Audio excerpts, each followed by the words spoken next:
Hey, it's Vincent here from Vincent Games. Welcome to the final round of Standard League with Black White Zombies.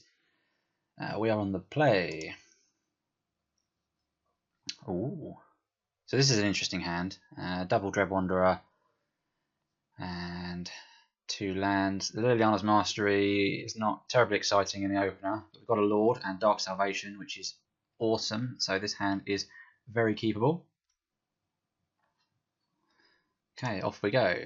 So we start off with the Courtyard just to run out the Wanderer here. There's no reason to play Shambling Vents first. We want to be playing threats and we want to be playing them quick. Traverse. Ooh. This feels like a different matchup.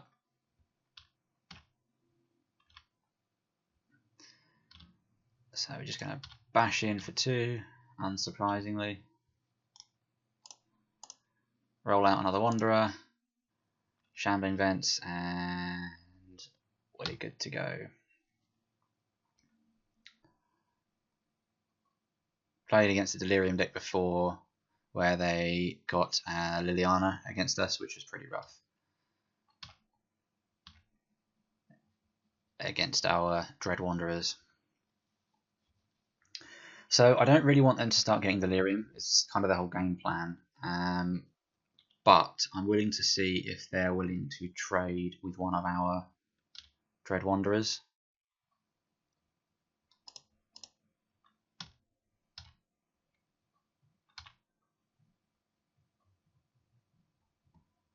Fine. So I'm going to go with the aggressive play of Dark Salvation, their guy, just to keep the board clear. We have a Lord next turn to fight through whatever they play. It's probable that it's correct to leave blockers up and just trade with the Grim Flayer, but I don't want to attack with one creature and then he just pushes, fatal pushes, our other blocker gets in, starts getting Delirium. Equally, I want to start doing damage to them. Okay, it turns out they draw. They need land. Yeah. Okay, it looks like they're struggling a little bit. They're still only traversing for lands, so the fact that they haven't made any play turn 3 is good for us. As much as I like Cryptbreaker, I think we're going to cast a Lord. I imagine one of our Dread Wanderers is going to get fatal pushed. Still happy to try and swing in for some damage. Yep.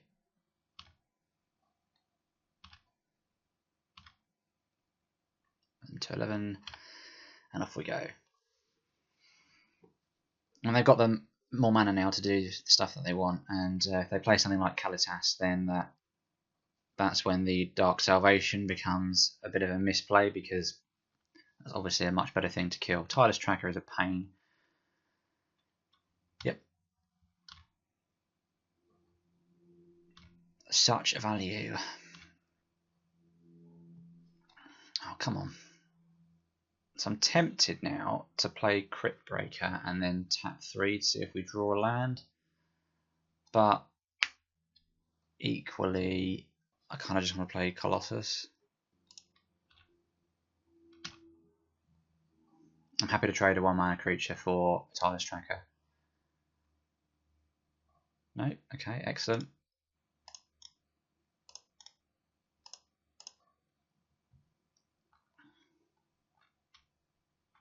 Doing this just means that, assuming nothing that we have dies, we get the chance to make a zombie off of the Cryptbreaker. It's rough that we haven't drawn land, but I'm just hopeful that this is enough pressure. If they don't play another creature, then we can menace up our zombies and just punch through that way. So he's not really incentivized to just keep one creature back if that's all he has. But the attack is pretty rough as well. That's annoying. It's not surprising though, to be fair. I mean, I assumed he'd have more removal. Oh,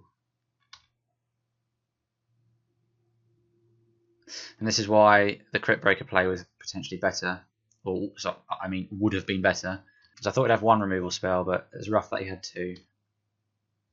We're going to cast Cryptbreaker.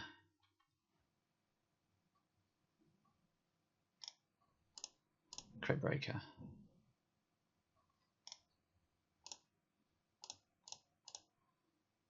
Draw some card. Yay. As it happens, if we'd done it before, we would have drawn an extra Cryptbreaker, obviously. We wouldn't have hit the land drop. So we had to cast Gideon next turn, which is great. Or just the Liliana's Mastery, which is also good. The Tireless Tracker getting so much value. I wish I'd saved that Dark Salvation now. Oh, let's get a good flyer. Okay.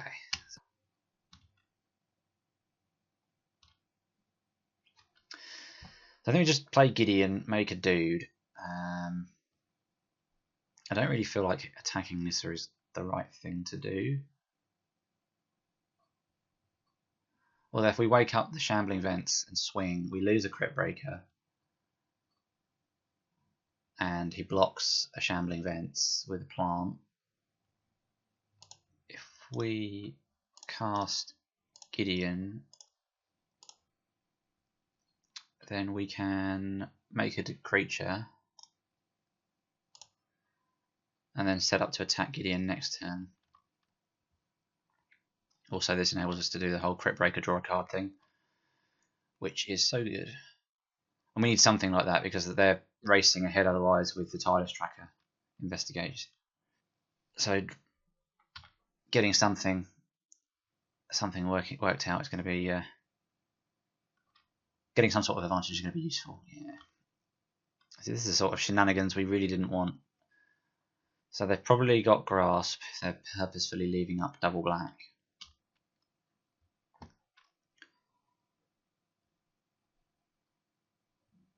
Or they're just going to kill Gideon. That's also pretty good.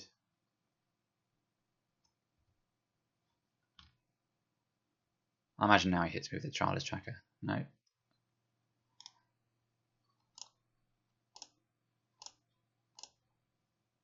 I suppose he would just trade with the Dread Wanderer and a token.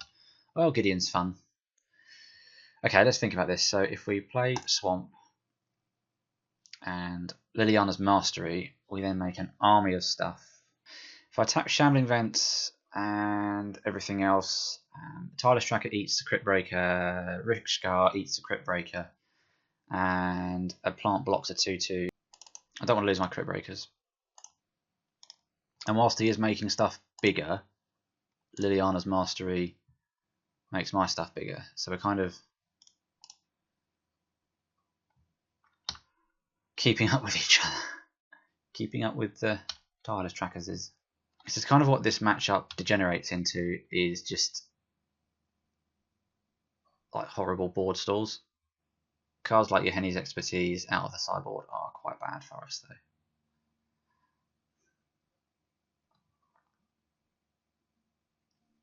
And that Tireless Tracker's done an amazing job of just letting them continue to draw threats.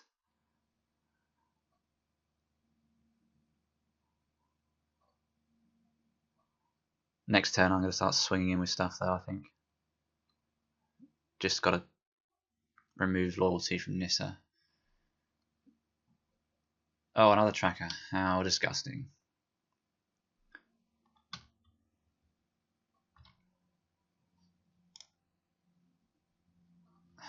Yeah.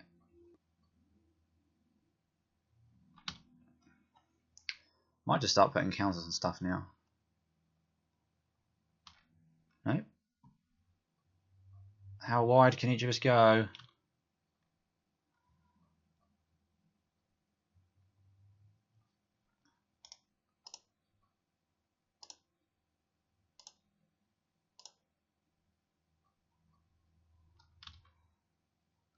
Okay, that's an interesting draw. So, make Colossus and then Shambling Vent, pass. Just make more zombies. I make Gideon. So I have 2, 3, 4, 5, 6. 6 attackers. 6 blockers. I don't really want to attack. Cast Wayward Servant.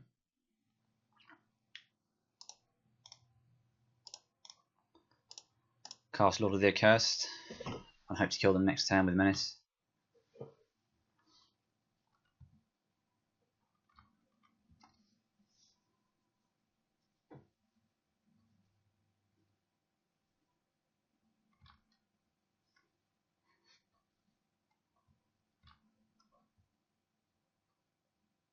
Yeah, Winding Constrictor. Now this stuff's going to get massive. No.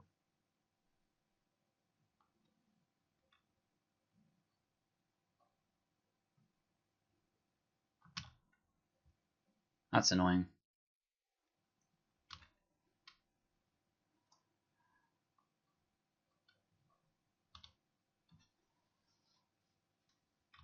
I'm not going to tap 3 zombies because I don't want to lose the blockers.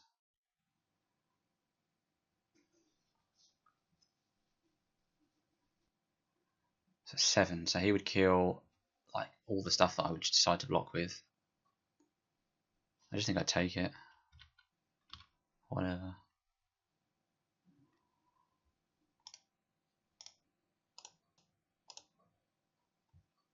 Need to draw cards.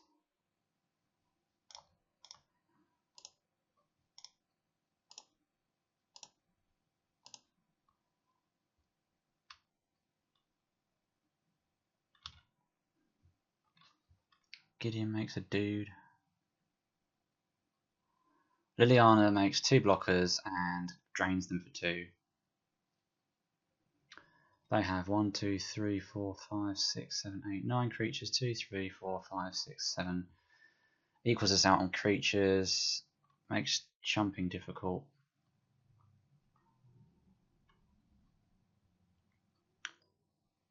Jumping is difficult at the moment because their creatures are... Oh, I'm going to be jumping even if I play Liliana's Mastery. So...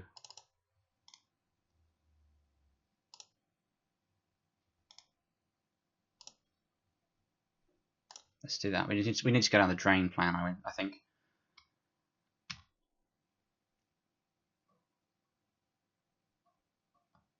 There's just so much stuff on the table.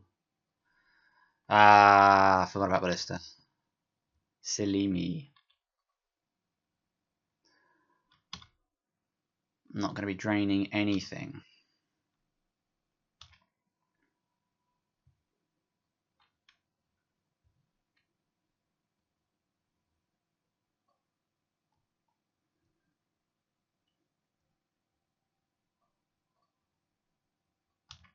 Yeah, just Ballista's me to death now.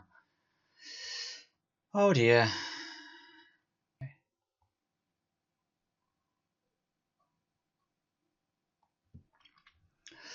Okay, so we want Gideon's out. I don't think they're very good in this. We want Decking Stone in. We want Fatal Pushes in.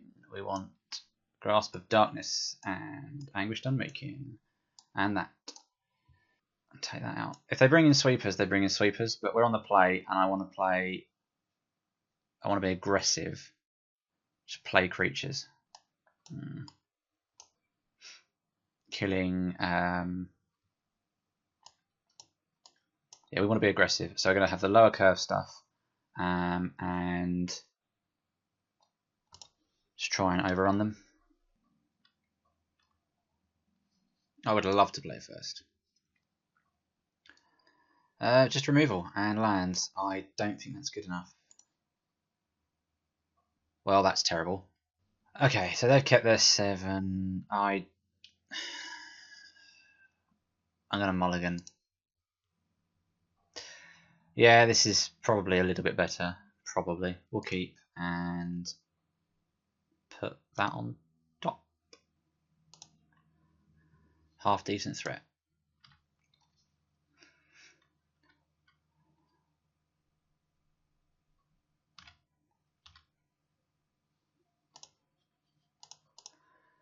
It's not the most fascinating of hands, but I just kind of want to actually be able to cast spells. Yeah.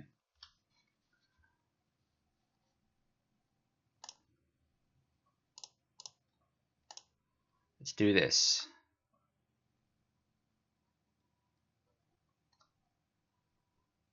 Yep. I mean, I did not see that coming, I'm not going to lie.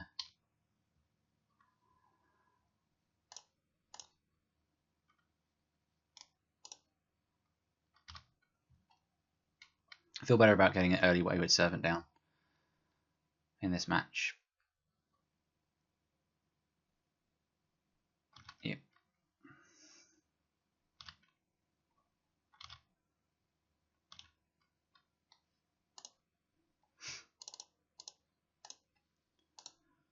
Not even going to think about it.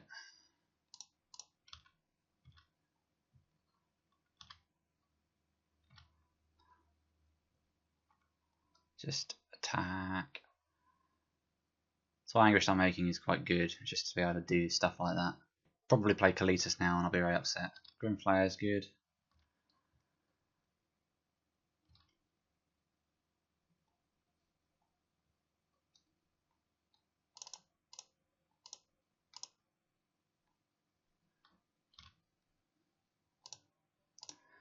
It's very aggressive, but I just want to keep putting damage on. If he wants to block, no, sweet.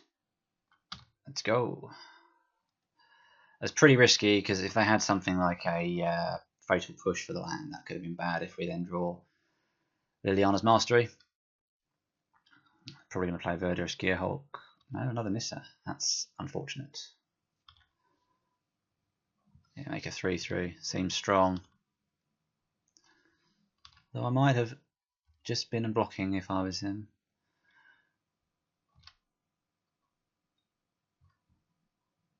Although it does help him to fill up their grave, which is exactly what they want to do.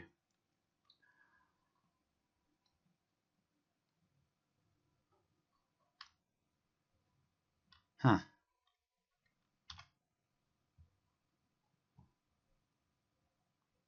Kind of want to attack Nissa. Something's probably going to die. I want to just hit Nissa. If they've got the removal and block, then that's a shame. Okay, got away with that. The other thing I was considering was attacking with the Shambling Vents, but they didn't have removal, which was a bit of a gamble. So if they just have removal, chump with a plant, then they still have their Nissa. But I just really wanted to get this Diregraf Colossus down.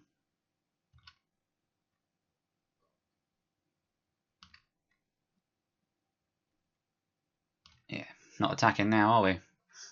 We're doing this. It's 3 damage if they don't block.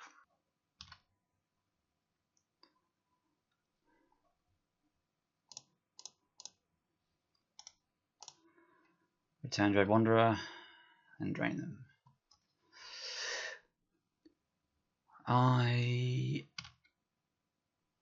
Will pass.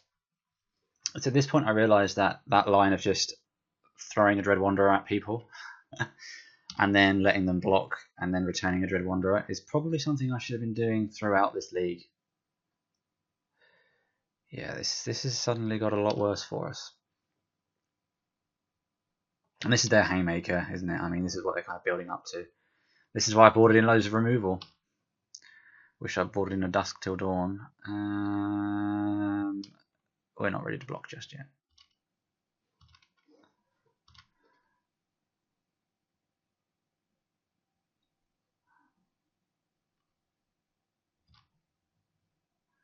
Wow, that's funny. I just don't think we can afford to attack, which is a shame.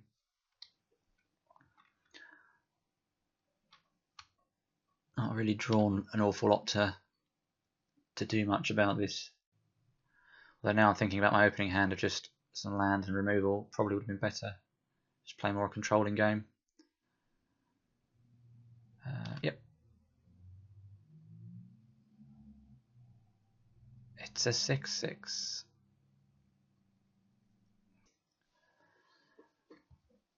I'm going to have to either lose a Wayward Servant or a Dread Wanderer, which is not good. Probably doesn't kill the Dread Wanderer, which is fine. It's just that the Grim Flayer is really annoying. Okay, just get blown out by removal. I mean, this is the problem with making plays like this. And they get to trample over and reveal, which is, yeah, I mean, they both have trample, so chumping is pretty weak anyway. So I'm not unhappy with that decision. It kind of comes down to the fact that if they have a removal spell, then we get blown out by that. But if we chump, then we just sponge a little bit of damage. We still take a hell of a lot of damage anyway. So do we really gain anything from that? So now he's bigger anyway because Delirium. So I don't see a way back now at all. Yeah, even if I can somehow not die next turn, I just don't see us. No, there's absolutely nothing we can do. I would concede. So overall, that was quite pleasing as a whole. That last round was pretty abysmal. Brain just kind of didn't cope with that board state at all. So I just kind of just sat there, durdling. And you really can't afford to do that against green black because they just build up. And they, with Winding Constrictor, they just do it quicker than you do. So the game has stagnated to a point where I was just sort of clutching at straws and just not really able to gain any sort of advantage. Their removal that they drew was really good and just sort of just dealt with anything we tried to kind of formulate, which was a problem. But I shouldn't have been so greedy with that turn to Grimflayer. I should have just let that live, more or less ignore it, and then save the Dark Salvation for something a bit bigger, and just play that game instead. But I didn't, and that was my own fault. Because having the extra creatures to then go wide and actually kill Nissa so effectively would have been really good. But instead she just took over the game, which was a shame. Not my finest hour, but overall gone 4-1, so very, very pleased with that. Black White Zombie seems like it's got some good strengths, and if you know the deck well, play the deck well, you can do some interesting things with it, interesting interactions between like the recurring zombies and the life drain, the tapping, binding mummy and stuff like that. So I think it's got a lot of play. Marvel matchup still, yeah, and red blue obviously is just terrible. But with all the team of monsters running around and green black aggro decks, I do think normally you have a good matchup against the green black energy. Green black Delirium is a little bit trickier as they have lots of powerful creatures that are hard to remove. There is removal that you can board in for that. Maybe I diluted the game plan a bit too much, boarded out too many zombies. Although having said that, I only took out Gideons and Lilianas, so I wasn't short on zombies in that match. So yeah, an all-round definite contender, I think, at the moment. Obviously, it remains to be seen with the ban and restricted announcements what's going to happen moving forward.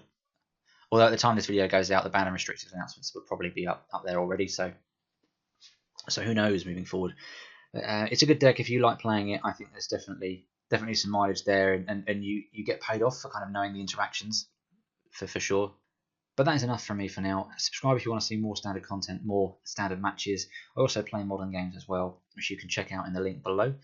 There is a link to my previous games with Burn and Living In that I've done, so please do check that out. And if you want to stay up to date with any more that I produce, then please do hit that subscribe button so you don't miss out on the videos as they come out. In the meantime, thanks for watching and stay tuned for more.